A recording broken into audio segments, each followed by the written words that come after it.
Assalamualaikum warahmatullahi wabarakatuh.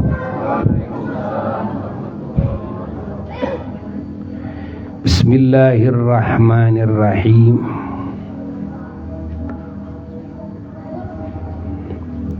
Alhamdulillahi rabbil alamin.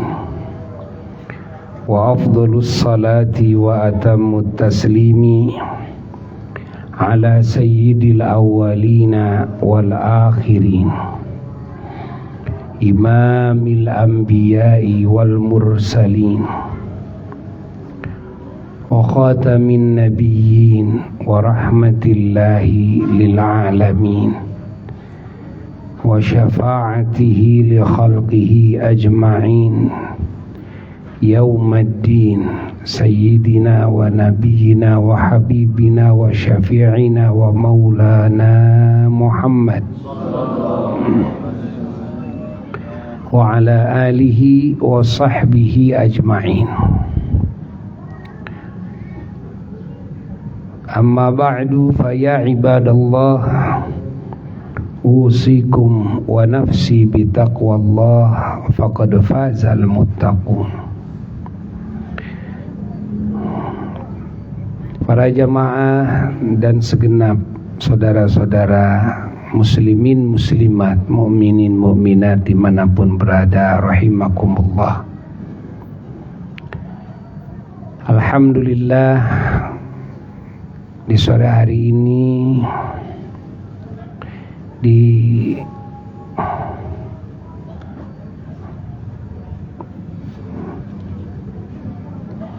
hari-hari menjelang akhir, menjelang perpisahan dengan Ramadan,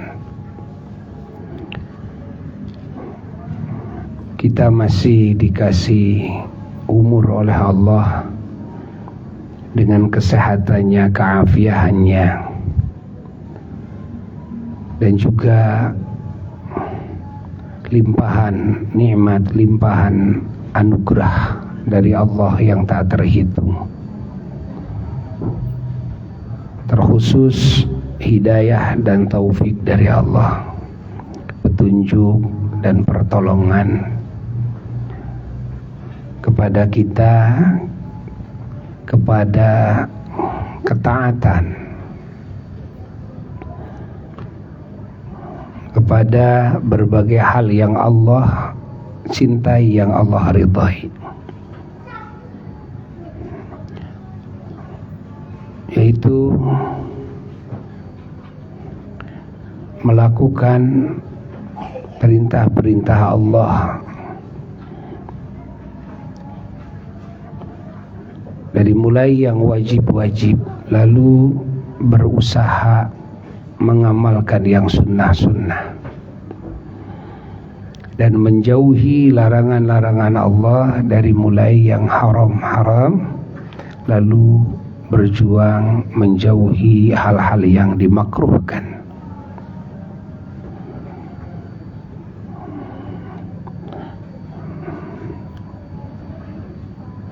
Sesuai dengan syarat-syarat wajibnya dan syarat-syarat sahnya di dalam melakukan perintah-perintah Allah. Karena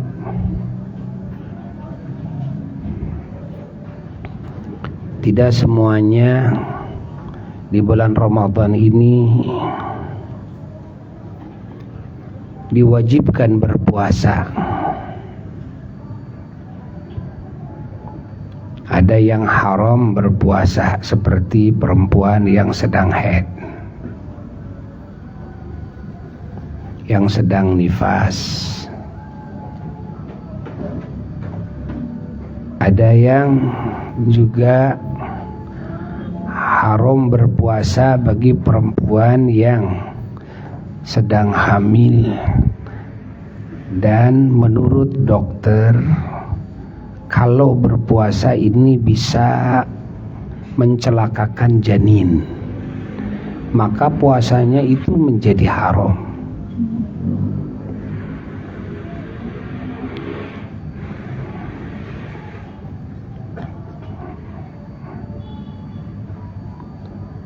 Ada situasi kondisi yang seperti itu,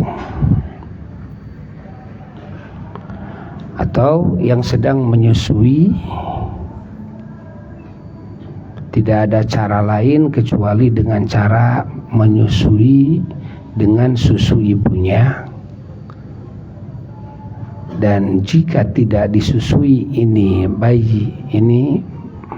bayi celaka.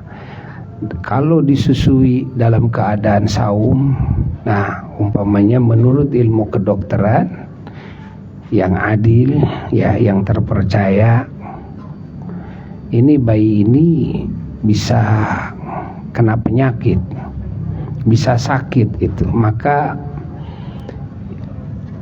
ibunya ini diharamkan berpuasa.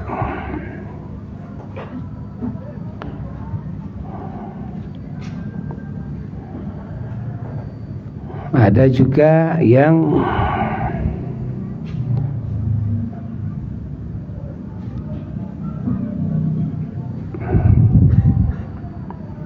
lebih baik berpuasa tapi boleh tidak puasa, seperti yang sedang bepergian, yang jarak tempuh sekitar 82 kilo ke atas.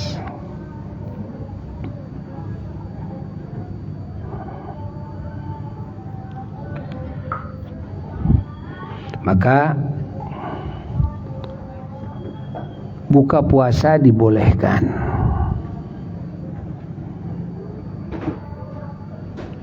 namun berpuasa lebih baik.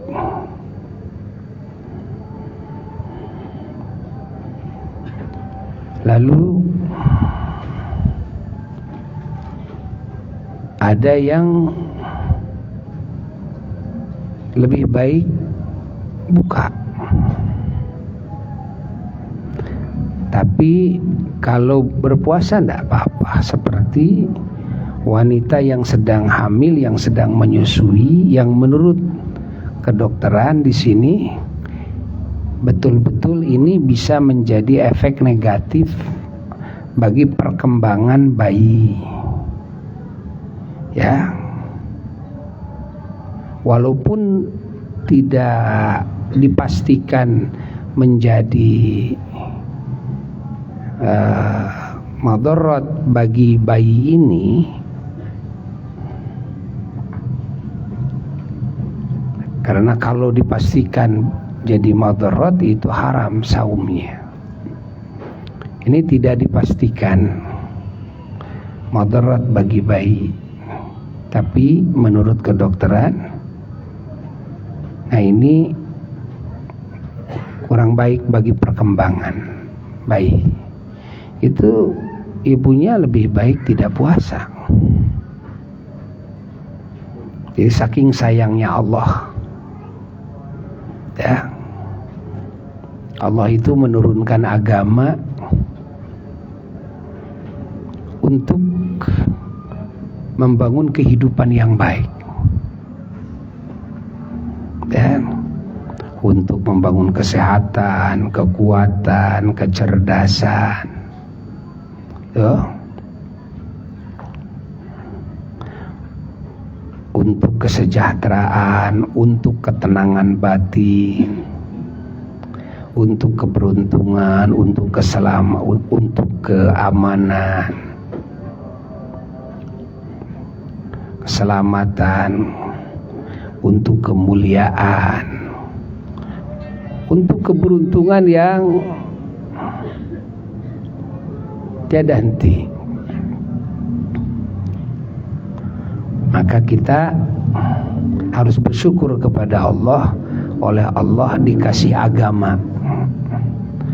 Yang mana agama ini aturan, dimana kalau kita taat kepada Allah, kita akan mendapatkan segala kebaikan dalam hidup.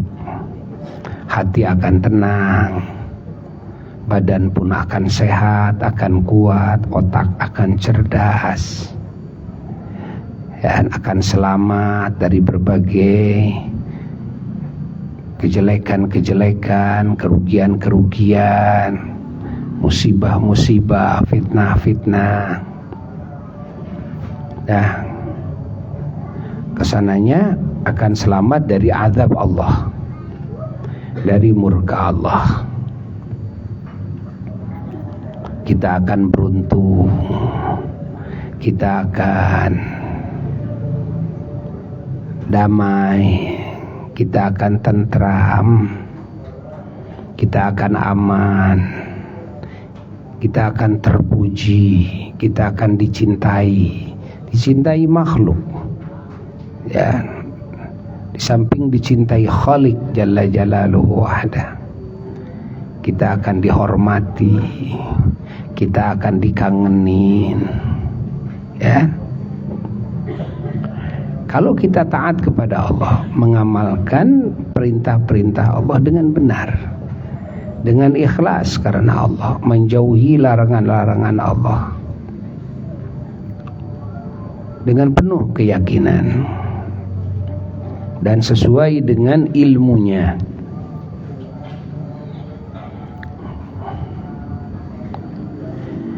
Allah, karena segala perintah Allah itu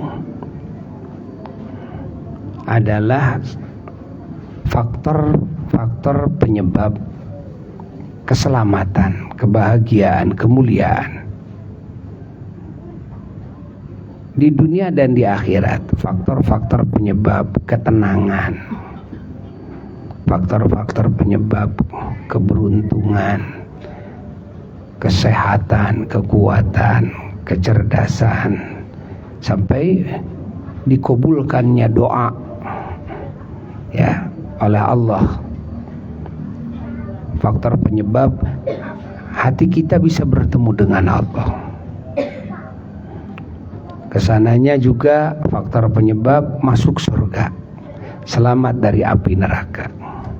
Ketika kita melakukan perintah-perintah Allah, dan juga ketika kita menjauhi larangan-larangan Allah. Dalam larangan Allah, apapun larangan Allah, di situ ada kebalikannya daripada efek-efek melakukan perintahan Allah. Kalau kita melakukan larangan Allah, kita akan menemukan kebalikan dari efek melakukan perintah Allah di dunia dan di akhirat. Kita nggak usah mikir lagi, nggak usah ruwet-ruwet, ya, mikir mencari faktor penyebab selamat, bahagia, beruntung, mulia, ya.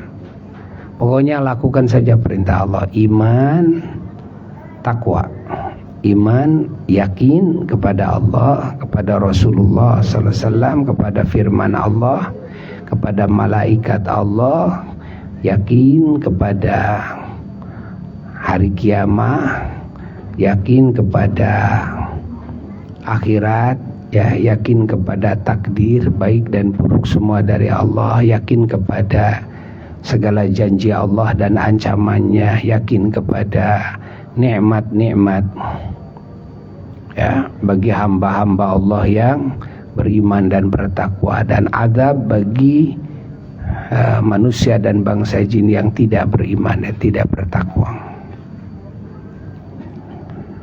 Beriman kepada surga, beriman kepada neraka, itu yakin aja, modal pertama. Yang kedua adalah takwa, yakni jangan banyak, istilah orang Sunda mah ulah loba cincong, ya, tong loba naon, tong loba cincong. Pokoknya lakukan perintah, ada perintah Allah ini lakukan, udah. Jangan banyak tanya-tanya itu ini, nggak usah. ini dilarang oleh Allah, jauhi, udah ya. Kita akan menemukan buah-buahnya. Kita akan menemukan buah-buahnya.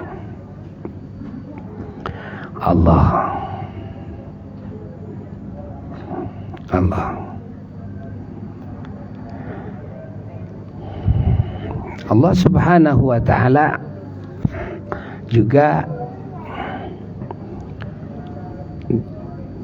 bagi sebahagian hambanya membolehkan tidak puasa bagi yang tua renta, yang sudah tidak mampu melakukan puasa, dan membolehkan tidak puasa juga bagi yang sakit. Bagi yang sakit jangan puasa ya. Nah, boleh tidak puasa. Ada saatnya bagi yang sakit jangan puasa. Awalnya boleh tidak puasa, tapi kadang sampai jangan puasa kalau puasa menambah sakit ya. Kalau puasa mengakibatkan umpamanya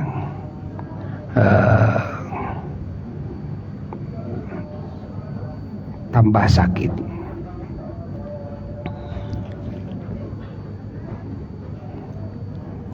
dilarang puasa. Itu saking sayangnya Allah Jalla Jalaluhu.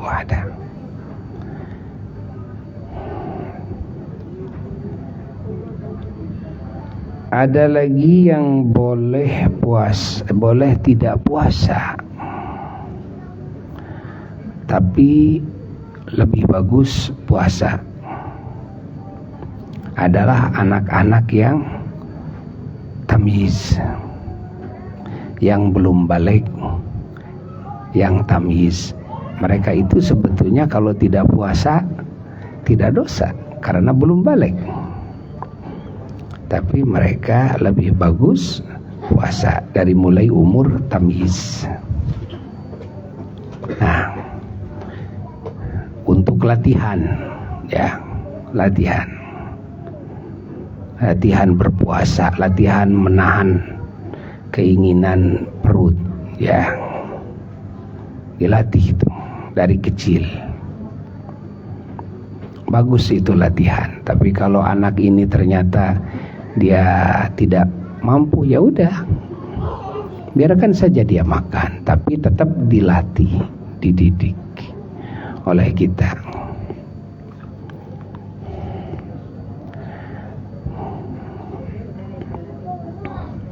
Allah.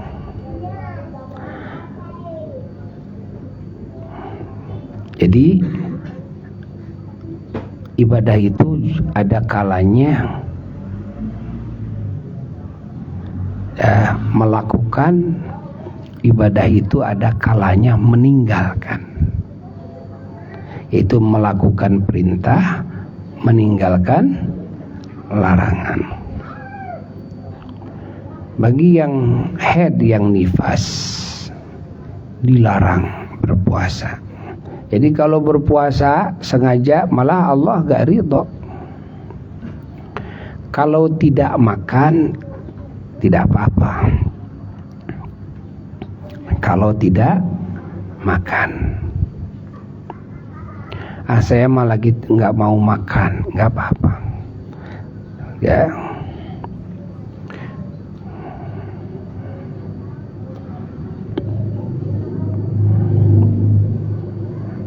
Tapi kalau dengan niat puasa diharamkan.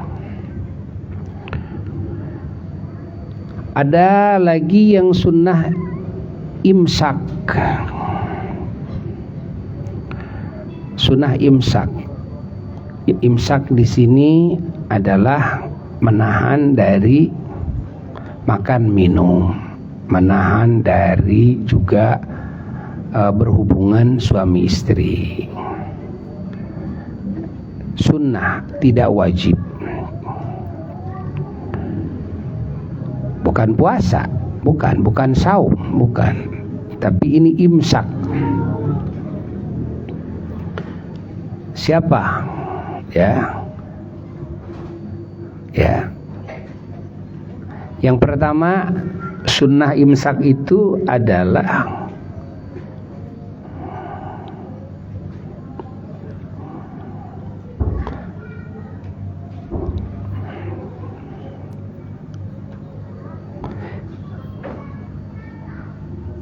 bagi orang yang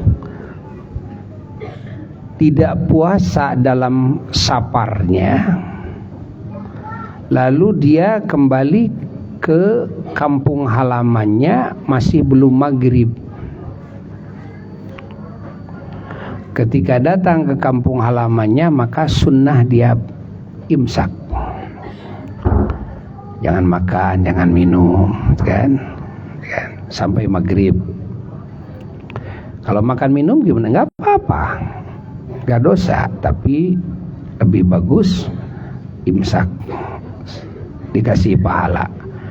Ada lagi adalah wanita yang bersih, ya, di siang hari dari haidnya atau dari nifasnya. Dia mandi, setelah mandi kan lagi haid dan nifas, dia tidak berpuasa. Dia mandi, setelah mandi lalu dia imsak, menahan diri. Ya.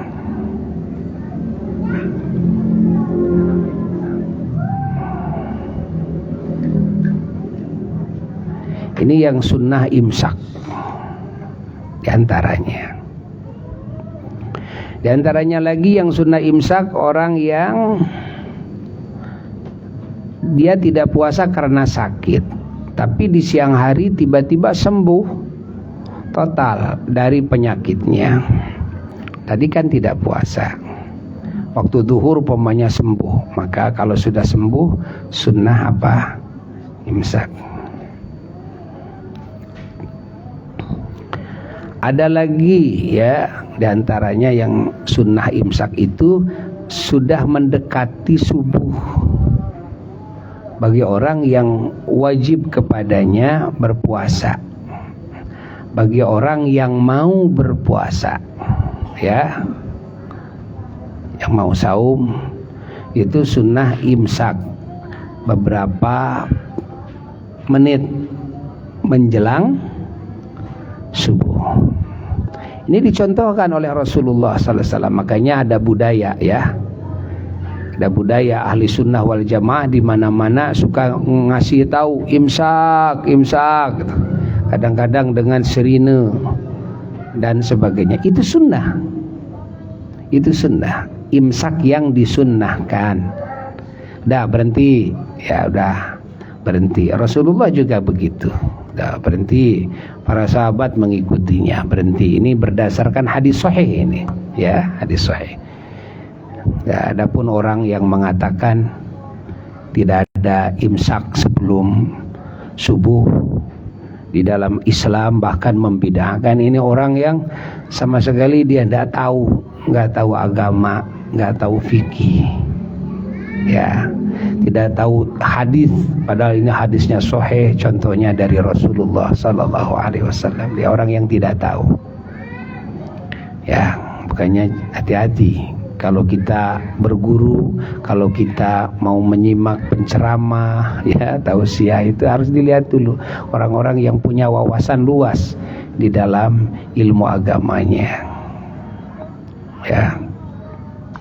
Itu bagus, ngasih tahu yang lain, bagus. Jangan kebablasan, walaupun tidak batal, tidak haram, tidak batal karena belum puasa, tidak haram, ya, karena belum subuh, ya kan? Makan aja terus, ya. Yang penting jangan sampai kesubuhan, ya, jangan sampai kesubuhan, nggak apa-apa. Ini kan sunnah namanya, sunnah imsak. Seperti tadi itu, wanita yang bersih dari haid, dari nifas, sudah mandi di siang hari, udah imsak, gitu kan. Allah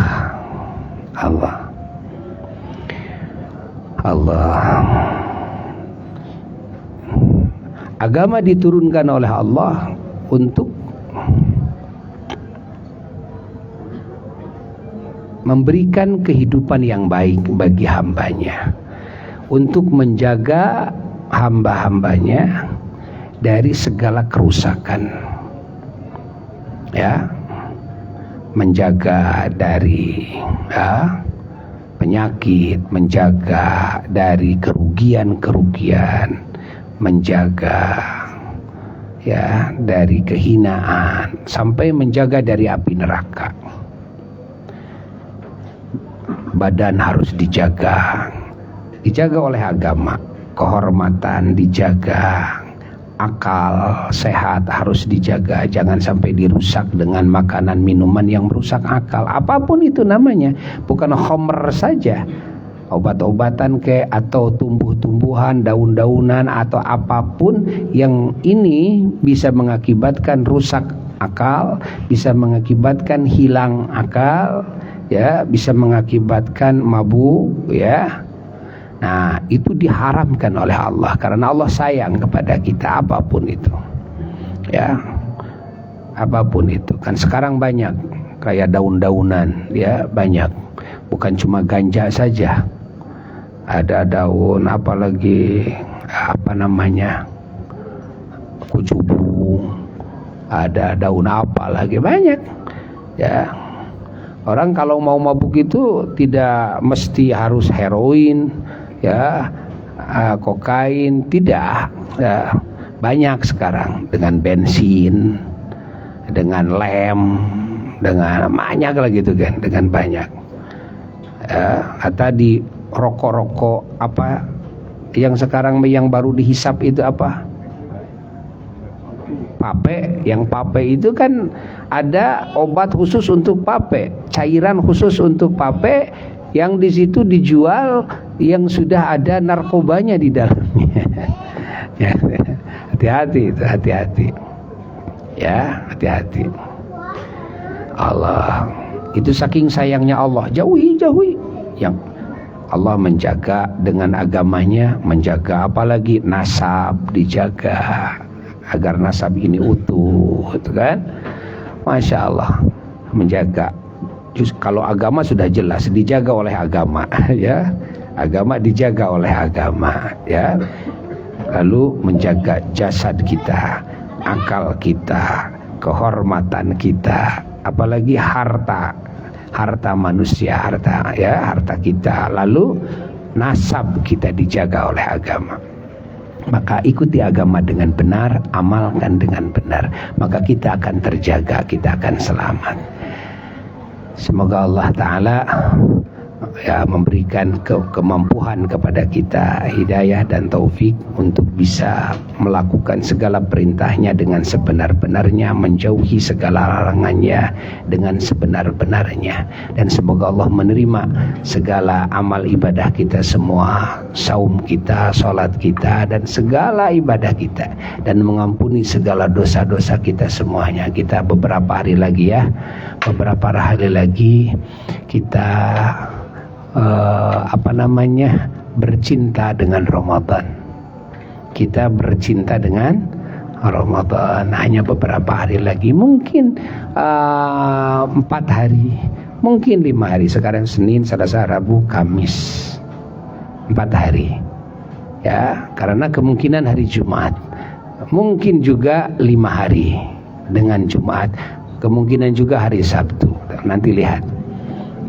Di hari Kamis sore maghrib nanti pemerintah akan ru'yat.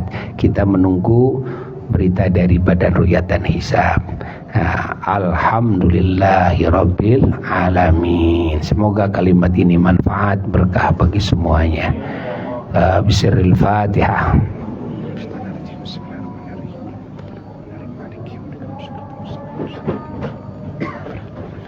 Udah maghrib?